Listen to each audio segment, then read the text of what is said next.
So this is my car wash setup. I've seen several videos on YouTube and other places where they have a really sophisticated setup, sometimes as much as $2,000 for Mosmatic equipment, active equipment, Kranzel sometimes. Very extravagant. I don't really need a setup like that. I'm a home car wash person. I have a few vehicles to wash I like to take care of. So I also use my garage for a lot of other things. So I had to try to find the best space that I have possible. So what I did is I have this previous car wash. Well, first of all, let me show you the components that I have. I did go out and purchase this active 2.0 car wash machine or pressure washer machine. I went ahead and did that during the Amazon Prime sales so that I get a little bit better deal on it. And so far I do like it. I don't mind the decrease in pressure at all. I found that it didn't really matter for washing the car, but the extra gallons per minute really do make a difference. And then I went and bought, I did buy the Uberflex hose and spend a little extra on that, but it's really a great hose and got all the stainless steel fittings for it. So I think these are much better attachments, very easy to use. And what I did is I converted this car wash cart that I had from Adams that I bought several years ago. I just put some screws and nails and stuff on the side just to hold these are more of the tire brushes. And what I did is I cut a piece of plywood to fit the top of it. And then I went ahead and anchored that on there. So it's on there pretty tight, as you can see the anchors.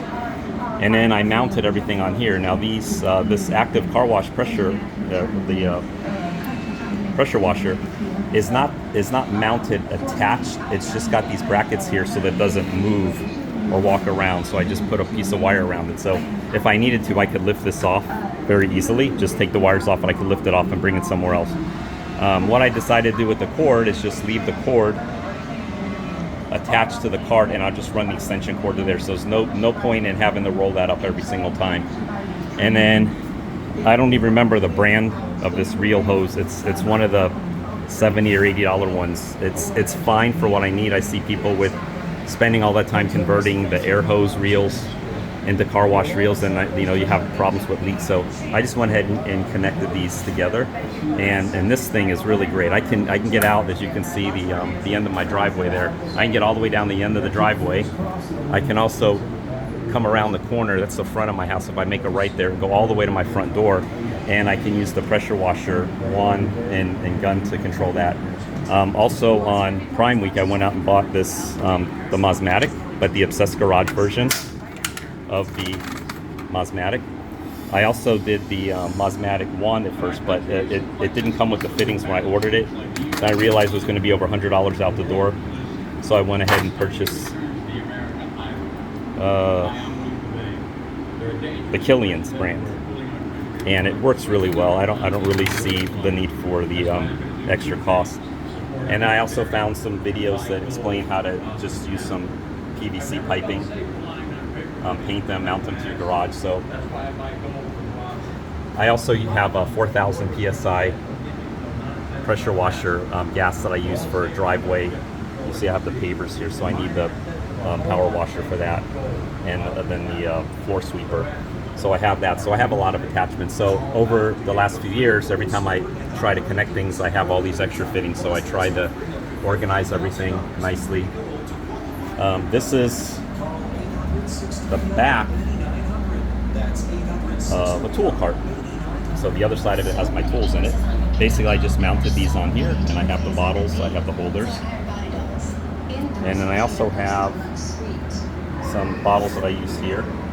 When I go to wash a vehicle, I can just wheel this out to about right here, lock the wheels on it, and I can have all the area that I need, the convenience of rolling everything up when I'm done.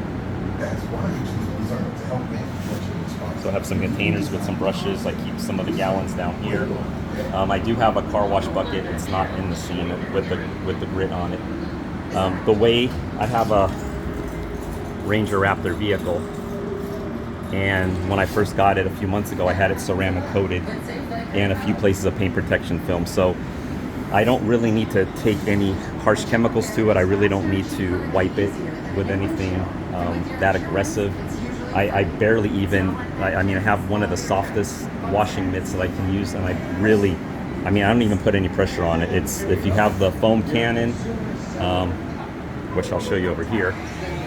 So I went ahead and bought these attachments for the foam cannon. It depends on which chemical I want to use, and the only reason, you know, whenever you buy one, you get a foam cannon with it. So I have the extra. I do use the Atoms. I like that one for my main soap, but this way you don't have to empty it out each time. You can leave it in and use it the next time. The small one here I use for the Atoms. If I can find it here, I use it for the rinse aid. I find that works really well. So with the sprayer and the wand and the gun and the light pressure with the heavy flow, once I put the foam on there and rinse it, I mean, I barely need to wipe anything aggressive off of it. Maybe in the tracks around the underside of the carriage. So I'm really not worried about scratching the vehicle. I mean, it's white, so it doesn't even really show a whole lot anyway, which is why I got white. I'm in South Florida in the sun, and I do not have room in the garage to store it, so it's an outside vehicle. So the white is perfect for me, and the ceramic coat, and I'll go sometimes over 2 weeks with the vehicle sitting outside and having rain and whatever on it, and I mean, I drive it away and the water's still beating, and I don't, it's almost like I just clay barred it. That's how great the ceramic coating is. So again, the hose reel, the UberFlex hose, that is securely mounted on here, so that's not going anywhere. Some of my sponges, so just a simple setup. So if you don't have the space, I mean, I love those setups in the garage with the vacuums and the hoses and the water filtration system, but you know, if you don't have a lot of room and you just want something convenient for just a few $100s instead of a few $1,000s, this is really the setup. So thanks for watching.